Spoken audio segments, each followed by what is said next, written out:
ನಮಸ್ಕಾರ. ಸುದ್ದಿ ಮೃದಂಗ ವಿಶೇಷ ಕಾರ್ಯಕ್ರಮಕ್ಕೆ ಸ್ವಾಗತ. ನಾನು ಎಚ್.ಎಸ್. ಸುಧೀಂದ್ರ ಕುಮಾರ್. ಇನ್ಸ್ಪೆಕ್ಟರ್ ಜಗದೀಶ್ ಮುತುವರ್ಜಿ ಅತ್ಯುತ್ತಮ ಮಾರ್ಗದರ್ಶಕ ಕಾರ್ಯಕ್ರಮ ಆಯೋಜನೆ. ಜಗದೀಶ್ ನೇತೃತ್ವದಲ್ಲಿ. ಬೇಡ ಬ್ರೋ ವ್ಯಸನ ಮುಕ್ತ ಜಾಗೃತ ಕಾರ್ಯಕ್ರಮ. ಪ್ರಿಯಾಂಕ್ ಖರ್ಗೆಗೆ STS ಕಿವಿ ಮಾತು. ಇವತ್ತಿನ ಈ ವಿಶೇಷ ಕಾರ್ಯಕ್ರಮ. ಎಲ್ಲ ಕಡೆಗೂ ಕೂಡ ಡ್ರಗ್ಸ್ ಜಾಸ್ತಿ ಆಗ್ತಾ ಇದೆ. ಡ್ರಗ್ಸ್ನ ವ್ಯಾಪಾರ ಜಾಸ್ತಿ ಆಗ್ತಾ ಇದೆ. ವಹಿವಾಟುಗಳು ಜಾಸ್ತಿ ಆಗ್ತಾ ಇದೆ. ವ್ಯಸನಕ್ಕೆ ಒಳಗಾಗ್ತಾ ಇದ್ದಾರೆ. ಅದರಲ್ಲೂ ಕಾಲೇಜಿನ ಆವರಣದೊಳಗೆ, ಕಾಲೇಜಿನ ಪರಿಸರದೊಳಗೆ ವಿದ್ಯಾರ್ಥಿಗಳು ದಾರಿ ತಪ್ತಾ ಇದ್ದಾರೆ. ಯುವಕ ಯುವತಿಯರು ದಾರಿ ತಪ್ತಾ ಇದ್ದಾರೆ ಅನ್ನುವಂಥ ಮಾತುಗಳನ್ನು ನಾವು ಕೇಳ್ತಾ ಇದ್ದೇವೆ. ಇದಕ್ಕೆ ಸೂಕ್ತವಾಗಿರ್ತಕ್ಕಂತಹ ಮಾರ್ಗದರ್ಶನದ ಕೊರತೆ ಒಂದು ಕಡೆಗೆ, ಇನ್ನೊಂದು ಕಡೆಗೆ ಕಾನೂನಲ್ಲಿರ್ತಕ್ಕಂಥ ಕೆಲವೊಂದು ವ್ಯತ್ಯಾಸಗಳು ಒಂದು ಕಡೆಗೆ ಅನ್ನುವಂಥ ಮಾತುಗಳನ್ನು ನಾವು ಕೇಳ್ತಾ ಇರ್ತೇವೆ. ಈ ಹಿನ್ನೆಲೆ ಒಳಗೆ ಯುವಕ ಯುವತಿಯರು ಸೇರಿದಂತೆ ಪೋಷಕರಿಗೂ ಕೂಡ ಇದರ ತಿಳುವಳಿಕೆ ಆಗಬೇಕು ಅನ್ನುವ ದೃಷ್ಟಿಯಿಂದ ಬೇಡ ಬ್ರೋ ಅನ್ನುವ ತಲೆ ಬರಹದೊಳಗೆ ವ್ಯಸನ ಮುಕ್ತ ಜಾಗೃತ ಕಾರ್ಯಕ್ರಮ ನೆರವೇರಿತು.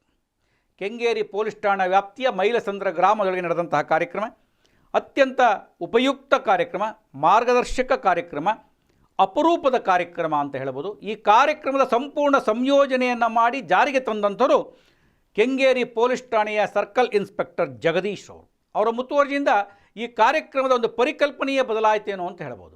ಆ ಕಾರ್ಯಕ್ರಮದ ಪರಿಕಲ್ಪನೆಯಿಂದ ಫಲಿತಾಂಶವೂ ಕೂಡ ಉತ್ತಮವಾಗಿ ಬರುತ್ತೆ ಅನ್ನೋದಕ್ಕೆ ಇದೊಂದು ನಿದರ್ಶನವಾದಂಥದ್ದು. ಆ ಕಾರ್ಯಕ್ರಮದ ವರದಿ ಮತ್ತು ಇನ್ಸ್ಪೆಕ್ಟರ್ ಜಗದೀಶ್ ಅವರು ಏನು ಮಾತನಾಡಿದ್ರು ಅನ್ನುವಂಥದ್ದು ನಿಮ್ಮ ಗಮನಕ್ಕೆ ಕೊಡ್ತೇನೆ. ಈ ಕಾರ್ಯಕ್ರಮದ ಉದ್ದೇಶ ಇವತ್ತೇನು ಒಂದು ಸಾಮಾಜಿಕ ಪಿಡುಗುವಾಗಿ ಇವತ್ತು ಡ್ರಗ್ ಅವಳಿ ಜಾಸ್ತಿ ಆಗಿದೆ, ಅದನ್ನ ಸಂಪೂರ್ಣವಾಗಿ ತೊಲಗಿಸ್ಬೇಕು. ಕಂಪ್ಲೀಟ್ ನಾವು ಏನು ಡ್ರಗ್ ಫ್ರೀ ಕರ್ನಾಟಕವನ್ನು ಮಾಡೋ ನಿಟ್ಟಿನಲ್ಲಿ ಇವತ್ತು ರಾಜ್ಯ ಸರ್ಕಾರ ತುಂಬಾ ಮುತುವರ್ಜಿ ತಗೊಂಡು ಕಾರ್ಯಕ್ರಮನ ರೂಪಿಸ್ತಾ ಇದೆ. ಸಾಮಾಜಿಕವಾಗಿ ಜನರಲ್ಲಿ ಜಾಗೃತಿನ ಅರಿವನ್ನು ಮೂಡಿಸೋ ಮೂಲಕ ಇವತ್ತಿನ ಹೊಸ ಟ್ಯಾಗ್ಲೈನ್, ಇವತ್ತಿನ ಜನರೇಷನ್ಗೆ ಹೊಂದ್ಕೊಂಡೋ ರೀತಿಯಲ್ಲಿ ಬೇಡ ಬ್ರೋ ಅನ್ನೋ ಟ್ಯಾಗ್ ಲೈನ್ ನಲ್ಲಿ ಮಾನ್ಯ ಮುಖ್ಯಮಂತ್ರಿರವರು, ಮಾನ್ಯ ಗೃಹ ಸಚಿವರು ಎಲ್ಲಾ ವಿದ್ಯಾರ್ಥಿ ಸಮೂಹವಾಗಿ, ವಿಶೇಷವಾಗಿ ಯುವ ಸಮೂಹಕ್ಕೆ ಇದು ಮನವರಿಕೆ ಆಗ್ಬೇಕು. ನಾವು ಈ ಡ್ರಗ್ ಅವಳಿಯನ್ನ ಸಂಪೂರ್ಣವಾಗಿ ತೊಲಗಿಸೋ ನಿಟ್ಟಿನಲ್ಲಿ ನಾವೆಲ್ಲರೂ ಕೂಡ ಒಂದಾಗಬೇಕು ಅನ್ನೋ ನಿಟ್ಟಿನಲ್ಲಿ ನಾವು ಇವತ್ತು ಈ ಕಾರ್ಯಕ್ರಮನ ಆಯೋಜನೆ ಮಾಡಿದ್ದೀವಿ. ಕಾರ್ಯಕ್ರಮದಲ್ಲಿ ಇರ್ತಕ್ಕಂಥ ಎಲ್ಲ ಅತಿಥಿ ಮುಖಂಡರುಗಳು ಕೂಡ ತಮ್ಮನ್ನ ಉದ್ದೇಶಿಸಿ ಮಾತನಾಡ್ಲಿದ್ದಾರೆ.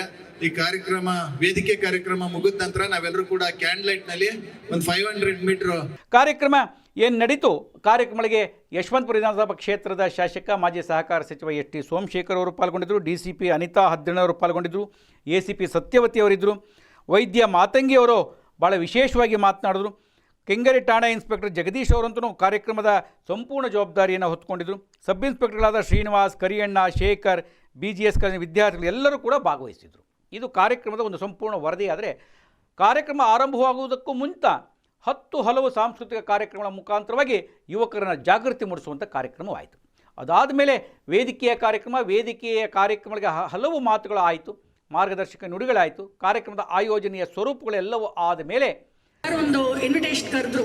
ಡ್ರಗ್ ಡಿ ಅಡಿಕ್ಷನ್ ಪ್ರೋಗ್ರಾಮ್ ಮುಕ್ತ ಆಚರಣೆ ದಿವಸ ಹೇಳಿದ ತಕ್ಷಣ ಇಲ್ಲಿ ನಾನು ಡಾಕ್ಟರ್ ಆಗಿ ಬಂದಿಲ್ಲ, ಒಂದು ತಾಯಿಯಾಗಿ ಬಂದೆ. ಓಕೆನಾ? ನನಗೆ ಒಂದು ಮಗನಿದ್ದಾನೆ, ಅವನಿಗೇನು 25 ವಯಸ್ಸಾಗಿದೆ. ಇವಾಗ ಸುಮಾರು ಇಷ್ಟು ಬಿಲಿಯನ್ ಕೋಟಿ ಪಾಪ್ಯುಲೇಷನ್ ನಮ್ಮದಲ್ಲಿ ಇದ್ರೇನು ಅದರಲ್ಲಿ ನೀವು ನಂಬಲ್ಲ 6 ಕೋಟಿ ಜನ ಡ್ರಗ್ ಅಡಿಕ್ಟ್ಸ್ ಆಗಿದ್ದಾರೆ ನಮ್ಮ ಇಂಡಿಯಾದಲ್ಲಿ. ಆ 6 ಕೋಟಿಯಲ್ಲಿ ಎಷ್ಟು ವಯಸ್ಸಲ್ಲಿ? 18 ವಯಸ್ಸಿಂದ 25 ವಯಸ್ಸಲ್ಲಿ 75% ಬರ್ತಾ ಇದ್ದಾರೆ. ಇವ್ರಿಗೆಲ್ಲ ಒಂದೇ ಒಂದು ಕ್ವೆಶ್ಚನ್, ಯಾಕೆ, ಎಲ್ಲಿಂದ ಅದು ಶುರುವಾಗ್ತಾ ಇದೆ? ಅವರು ಸರ್ವೆ ಮಾಡಿದ್ರೆ ಎಲ್ಲಿಂದ ಬಂತಪ್ಪ? ಯಾರಾದ್ರೇನು ಫ್ರೀ ಆಗಿ ಕೊಟ್ರ? ನಮ್ಮಿಲ್ಲಿ ಕಾರ್ನರ್ ಅಲ್ಲಿ ಇಟ್ಕೊಂಡು ಇವರು NGOs ಅಲ್ಲ, ಅಪ್ಪ ಒಂದು ಡ್ರಗ್ಸ್ ತಗೊಳ್ಳಿ ಪ್ಲೀಸ್ ಬನ್ನಿ ತಗೊಳ್ಳಿ, ಒಂದು ಬಟ್ಟೆ ತಗೊಂಡ್ರೆ ಒಂದು ಡ್ರಗ್ ಫ್ರೀ ಯಾರು ಕೊಟ್ಟಿಲ್ಲ. ಎಲ್ಲಿಂದ ಶುರುವಾಗ್ತಾ ಇದೆ ಗೊತ್ತಾ ಮಚ್ಚಿ? ಒಂದೇ ಒಂದು ದಮ್ಮು. ಆ ಥರ ಪಕ್ಕದಲ್ಲಿ ಒಂದು ಕೂತಿರ್ತಾನೆ ನೋಡಿ, ಒಂದು ಫ್ರೆಂಡು. ನಿಮಗೆ ಈ ವಯಸ್ಸು ಒಂದು 13-15 ವಯಸ್ಸು ಬಂದ್ಬಿಟ್ರೆ ತಂದೆ ತಾಯಿ ಇಂಪಾರ್ಟೆಂಟೇ ಇಲ್ಲ. ಮಾತಾಡಬಹುದು ಅಂತ ಮೊದಲಾಗಿ ನಮ್ಮ ಸುದ್ದಿವಾಹಿನಿ ನ್ಯೂಸ್ ಚಾನೆಲ್ಗಳು ಏನಾದರೂ ಹೇಳಿದ್ರೆ ಯಾವ ರೀತಿ ಹೇಳ್ತಾರೆ ನೋಡಿ. ಅಲಿಲಿಲಿಲಿ ಪ್ರಿಯ ವೀಕ್ಷಕರೇ, ಈ ಸುದ್ದಿ ಕೇಳಿದ್ರೆ ನೀವು ಬೇಚಿ ಬೀಳ್ತೀರ ಕಣ್ರಿ. ಇದು ಅಂತಿಂತ ಸುದ್ದಿ ಅಲ್ವೇ ಅಲ್ಲ. ಬೆಂಗಳೂರು ನಗರ ಪೊಲೀಸ್ ನೈಋತ್ಯ ವಿಭಾಗ ಕಂಗೇರಿ ಪೊಲೀಸ್ ಠಾಣೆ ಇಲ್ಲಿ ಡ್ರಗ್ಸ್ ವ್ಯಸನ ಮುಕ್ತ ಜಾಗೃತಿ ಕಾರ್ಯಕ್ರಮವನ್ನ ಹಮ್ಮಿಕೊಳ್ಳಲಾಗಿದೆ ಕಣ್ರಿ. ಎಲ್ರೂ ಹೇಳ್ಬೇಕು, ಜೋರಾಗಿ ಹೇಳ್ಬೇಕು. ಏನಂತ? ಎಸ್, ಇಷ್ಟ ಆಯ್ತು, ಒಂದು ಚಪ್ಪಾಳೆ ಕೊಡಿ. ಓಕೆ, ಕಾರ್ಯಕ್ರಮಕ್ಕೆ ನಮ್ಮ ರಾಜ್ಯದ ಅನೇಕ ಗಣ್ಯರು ಬಂದ್ರೆ ಯಾವ ರೀತಿ ಮಾತಾಡಬಹುದು. ಇದು ಕೇವಲ ಜಾಗೃತಿಗೋಸ್ಕರ. ನಮ್ಮ ರಾಜ್ಯದ ಮಾಜಿ ಮುಖ್ಯಮಂತ್ರಿಗಳು ಸಿದ್ದರಾಮಯ್ಯನವರು ಏನಾದ್ರು ಬಂದ್ರೆ ಅವರು ಯಾವ ರೀತಿ ಹೇಳ್ತಾ ಇದ್ರು ಈ ವಿಷಯದ ಬಗ್ಗೆ ಅಂತ.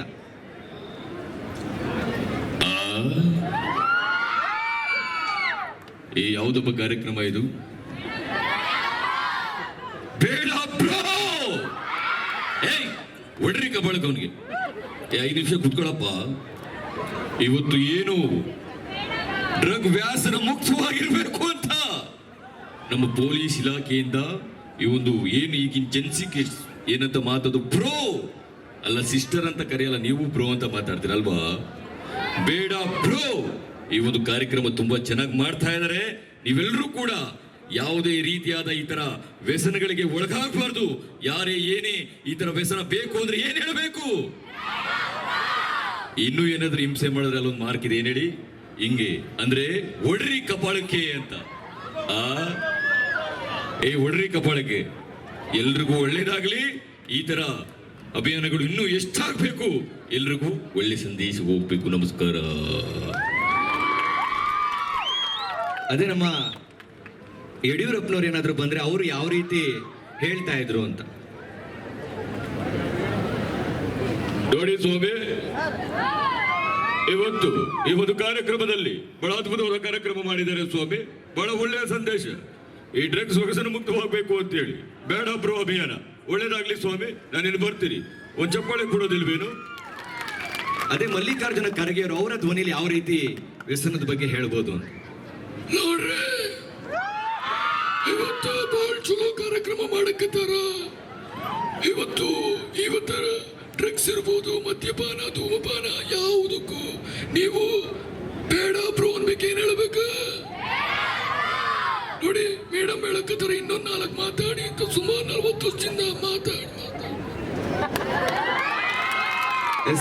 ಇದೇ ಒಂದು ವ್ಯಸನದ ಬಗ್ಗೆ ನಮ್ಮ ಚಿಕ್ಕಬಳ್ಳಾಪುರದ ಶಾಸಕರು ಪ್ರದೀಪ್ ಈಶ್ವರ್ ಬಂದ್ರೆ ಅವ್ರು ಯಾವ ರೀತಿ ಒಂದು ಮೋಟಿವೇಶನ್ ಕೊಡ್ಬೋದು. ಮಗ ಮಗ ಮಗ ಆದ್ರೆ ನೀನು ಡ್ರಗ್ಸ್ಗೆ ಅಡಿಕ್ಟು,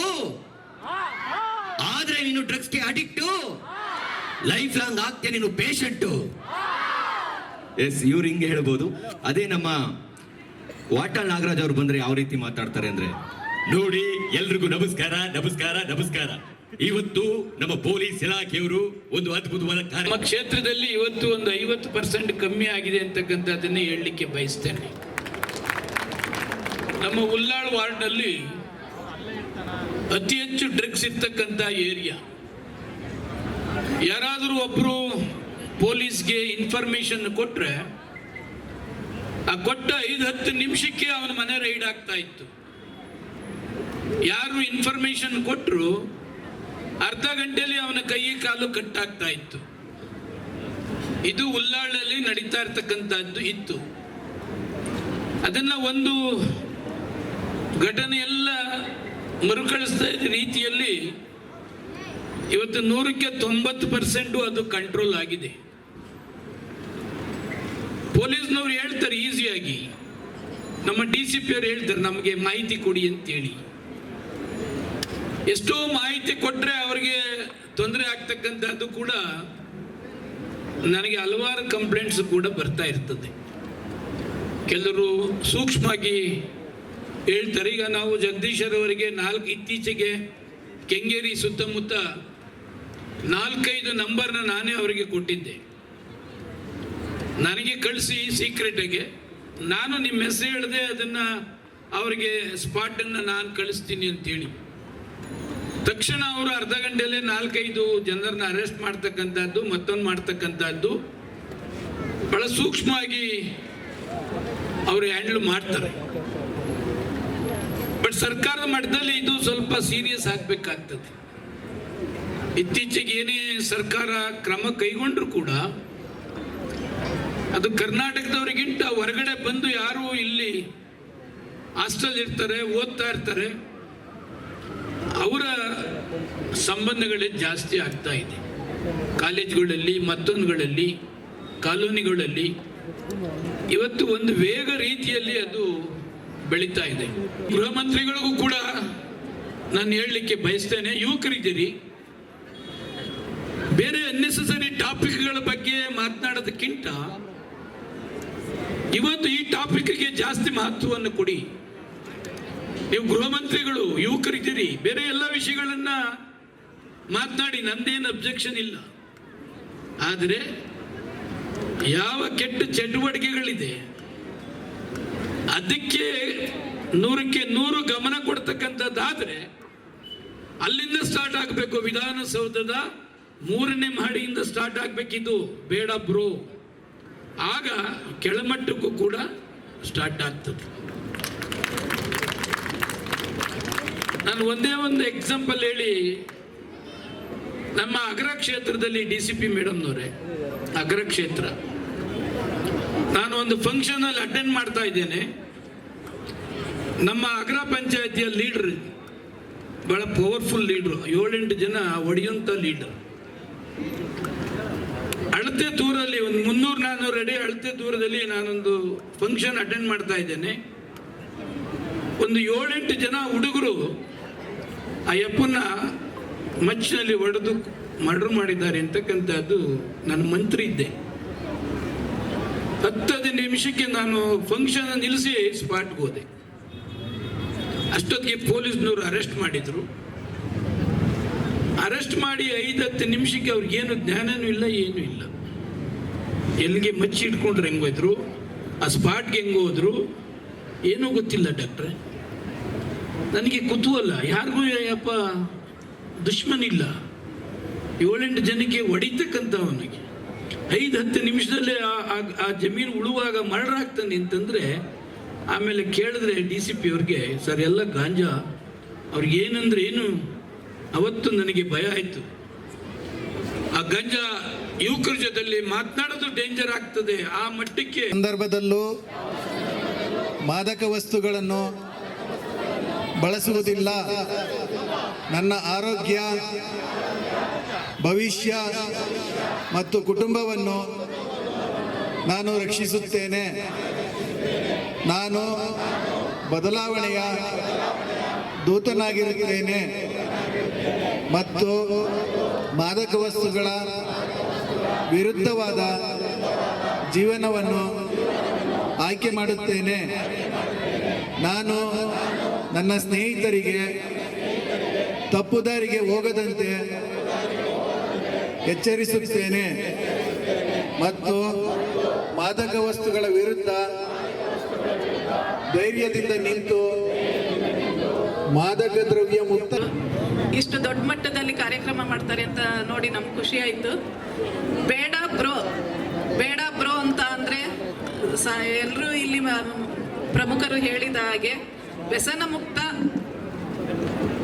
ಜನತೆಗೆ, ವ್ಯಸನ ಮುಕ್ತರಾಗಿ ಅನ್ನೋದಕ್ಕೆ ಬೇಡ ಬ್ರೋ. ನೀವು ಮಾದಕ ದ್ರವ್ಯದಿಂದ ಎಷ್ಟು ದೂರ ಇರ್ತೀರೋ ಅಷ್ಟು ನಿಮಗೆ ಆರೋಗ್ಯ ಮತ್ತು ದೈಹಿಕ ಆರೋಗ್ಯ, ಮಾನಸಿಕ ಆರೋಗ್ಯ ಎರಡೂ ಕೂಡ ಅಭಿವೃದ್ಧಿ ಆಗುತ್ತೆ. ಇದನ್ನು ನಾನು ಕಣ್ಣಾರೆ ನೋಡಿದ್ದೀನಿ. ಹಾಗೂ ನಮ್ಮ ಬರೀ ಒಂದು ಸಿಗರೇಟ್ ಚಟದಿಂದ ನನ್ನ ತಂದೆನೂ ಕಳ್ಕೊಂಡೆ, ನಮ್ಮ ತಾತನೂ ಕೂಡ ಕ್ಯಾನ್ಸರ್ಗೆ ಬಲಿಯಾದರು, ಲಂಗ್ಸ್ ಕ್ಯಾನ್ಸರಿಂದ. ಅದು ನೋಡಿದಾಗಿಂದ ನಮಗೆ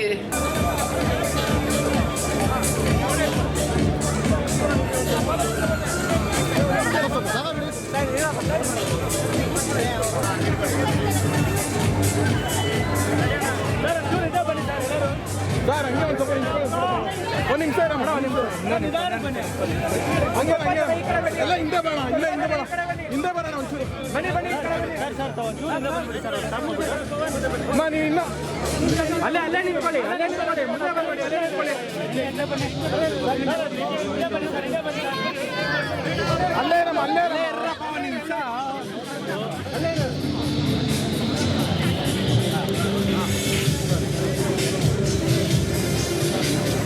ದಯವಿಟ್ಟು ಫೋನ್ ಸ್ವಲ್ಪ ಹಿಂದೆ ತಗೊಳ್ಳಿ ಸರ್.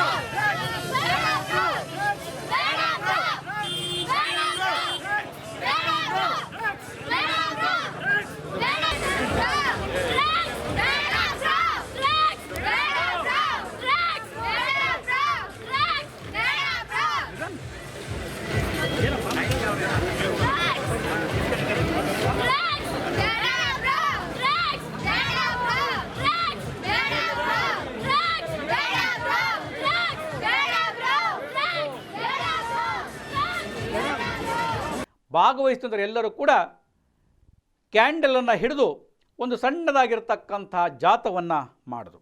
ಆ ಜಾಥಾ ಮಾಡಿದಂಥ ಉದ್ದೇಶ ಡ್ರಗ್ಸ್ ಮುಕ್ತ ಅಭಿಯಾನಕ್ಕೆ ಒಂದು ಬೆಂಬಲವನ್ನು ಸೂಚಿಸ್ತಕ್ಕಂಥ ಹಿನ್ನೆಲೆಗೆ ಮಾಡಿದಂಥದ್ದು. ಈ ಸಂದರ್ಭದಲ್ಲಿ ಅನೇಕರು ಮಾತನಾಡಿದಂಥ ಒಂದಷ್ಟು ಮಾಹಿತಿ ಕೊಡಬೇಕು ಅನ್ನೋಂಥದ್ದಾದರೆ, ಗೃಹ ಸಚಿವ ಪ್ರಿಯಾಂಕ ಖರ್ಗೆ ಅವರಿಗೆ ಕ್ಷೇತ್ರದ ಶಾಸಕ ಮಾಜಿ ಸಹಕಾರ ಸಚಿವ ಎಸ್ ಟಿ ಸೋಮಶೇಖರ್ ಒಂದಷ್ಟು ಕಿವಿ ಮಾತನ್ನು ಹೇಳಿದರು. ಆರಂಭದೊಳಗೆ ಹೇಳಿದಂಥದ್ದು, ಈ ಡ್ರಗ್ಸ್ ಮುಕ್ತ ಅಭಿಯಾನ ಆಗಬೇಕು ಅಂತ ಹೇಳಿದ್ರೆ ವಿಧಾನಸೌಧದ 3ನೇ ಮಹಡಿಯಿಂದಲೇ ಇದು ಶುರುವಾಗಬೇಕು, ಇದು ಶುರುವಾದಾಗ ಮಾತ್ರ ಯಶಸ್ವಿಯಾಗತ್ತೆ ಅನ್ನುವಂಥ ಮಾತನ್ನು ಹೇಳಿದರು. ಅವರ ಅನುಭವದಲ್ಲಿ ಇರುವಂತಹ ಉಲ್ಲಾಳ್ ಗ್ರಾಮದೊಳಗೆ ನಡೆದಂಥ ಒಂದಷ್ಟು ಘಟನೆಗಳು, ಅದೇ ರೀತಿಯೊಳಗೆ ಆಗರ ಗ್ರಾಮ ನಡೆದಂಥ ಘಟನೆಗಳನ್ನು ಉಲ್ಲೇಖವನ್ನು ಮಾಡಿ ಡ್ರಗ್ಸ್ನಿಂದ ಏನು ಅನಾಹುತವಾಗ್ತಿದೆ ಅನ್ನುವಂಥದ್ದನ್ನು ಹೇಳಿದರು. ಆ ಮಧ್ಯದೊಳಗೆ ಒಂದು ಮಾತನ್ನು ಹೇಳಿದರು, ಗೃಹ ಸಚಿವ ಖರ್ಗೆ ಅವರು ಯುವಕರಿದ್ದಾರೆ, ಅನವಶ್ಯಕವಾದ ಮಾತುಗಳನ್ನು ಆಡುವುದಕ್ಕಿಂತ ಈ ಕ್ರಮಗಳನ್ನು ಇದನ್ನು ತಡೆಗಟ್ಟುವ ನಿಟ್ಟಿನೊಳಗೆ ಉತ್ತಮ ಕ್ರಮಗಳನ್ನು ಕೈಗೊಳ್ಳುವುದು ಒಳಿತು. ಅವ್ರು ಏನು ಬೇಕಾದ್ರೂ ಮಾತನಾಡೋದಕ್ಕೆ ನನ್ನ ವಿರೋಧ ಇಲ್ಲ, ಆದರೆ ಮಾತನಾಡೋದು ಏನಾರ ಮಾಡಲಿ ಅದನ್ನು ಕಡಿಮೆ ಮಾಡುವುದು ಒಳ್ಳೆಯದು, ಇದರತ್ತ ಗಮನವನ್ನು ಹರಿಸಲಿ ಎನ್ನುವಂಥ ಒಂದು ಕಿವಿ ಮಾತನ್ನು ಅಥವಾ ಒಂದು ಟಾಂಗನ್ನು ಕೊಟ್ಟರೆ ಏನೋ ಗೊತ್ತಿಲ್ಲ, ಇದು ಆಗಬೇಕು ಅನ್ನುವಂಥ ಮಾತನ್ನು ಅವರು ಹೇಳಿದರು.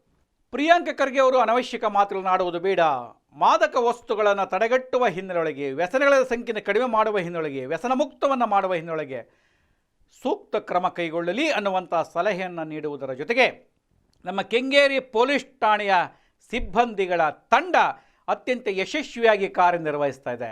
ಅದರಲ್ಲೂ ಸರ್ಕಲ್ ಇನ್ಸ್ಪೆಕ್ಟರ್ ಜಗದೀಶ್ ಅವರಂತೂ ಉತ್ತಮವಾದ ಕೆಲಸವನ್ನು ಮಾಡ್ತಾ ಇದ್ದಾರೆ. ನಾನು ಕೊಟ್ಟ ಅಥವಾ ನಮ್ಮವರು ಕೊಟ್ಟಂಥ ಒಂದು ಸಾಲಿನ ಮೆಸೇಜನ್ನು ಹಿಡಿದುಕೊಂಡು ಡ್ರಗ್ಸ್ ಮಾರುವವರನ್ನು ಹಿಡಿದು ಕೇಸ್ ಹಾಕ್ತಾ ಇದ್ದಾರೆ. ಹಾಗಾಗಿ ನಮಗೆ ತುಂಬ ಉತ್ತಮ ಸಮಾಜದ ನಿರ್ಮಾಣಕ್ಕೆ ಜಗದೀಶ್ ಅವರ ಕೊಡುಗೆ ಅತ್ಯುತ್ತಮವಾಗಿದೆ ಎನ್ನುವಂಥ ಅಭಿನಂದನೆಯ ಮಾತುಗಳನ್ನು ಆಡಿದ್ರು.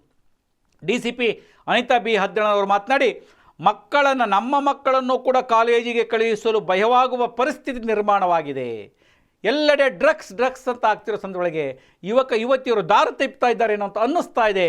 ಇದಕ್ಕೆ ಏನು ಮಾಡಬೇಕು, ಪೋಷಕರು ಏನು ಮಾಡಬೇಕು ಅನ್ನೋಂಥ ಮಾತುಗಳನ್ನು ಕೂಡ ಆಡಿದ್ರು.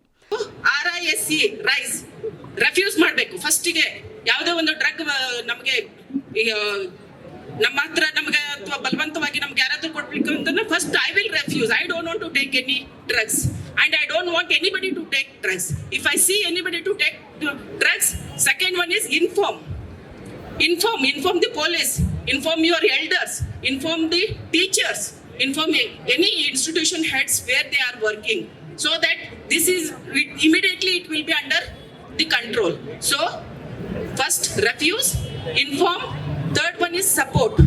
Whoever is under the drugs influence, ಯಾರು ಡ್ರಗ್ಸ್ ವ್ಯಸನಕ್ಕೆ ಬಲಿಯಾಗಿರ್ತಾರಲ್ಲ ಅವರಿಗೆ ನಾವು ಸಪೋರ್ಟ್ ಮಾಡೋಣ, ಅವರನ್ನ ಆಚೆ ತರಲಿಕ್ಕೆ, ಡ್ರಗ್ಸ್ ವ್ಯಸನದಿಂದ ಆಚೆ ತರಲಿಕ್ಕೆ ಅವರಿಗೆ ಸಪೋರ್ಟ್ ಮಾಡೋಣ, ಅವ್ರಿಗೆ ಇನ್ವಾಲ್ವ್ ಮಾಡೋಣ. ನಮ್ಮ ಸಮಾಜದಲ್ಲಿ ಯಾವುದೇ ರೀತಿ ನಾವು ಕೇವಲ ನಮ್ಮ ಪೊಲೀಸ್ ವತಿಯಿಂದ ಅಲ್ಲ, social welfare department, education department, health department ಅನ್ನು ಕೂಡ ಅವರಿಗೆ ನಾವು ಸಪೋರ್ಟ್ ಮಾಡಿ ಅವರದ್ದು ಒಂದು ವ್ಯಸನದಿಂದ ಆಚೆ ಬರಲಿಕ್ಕೆ ನಾವು ಎಲ್ಲರೂ ಕೂಡ ಕೈ ಜೋಡಿಸೋಣ. ಹಾಗೆ ಎಂಪವರ್ಮೆಂಟ್.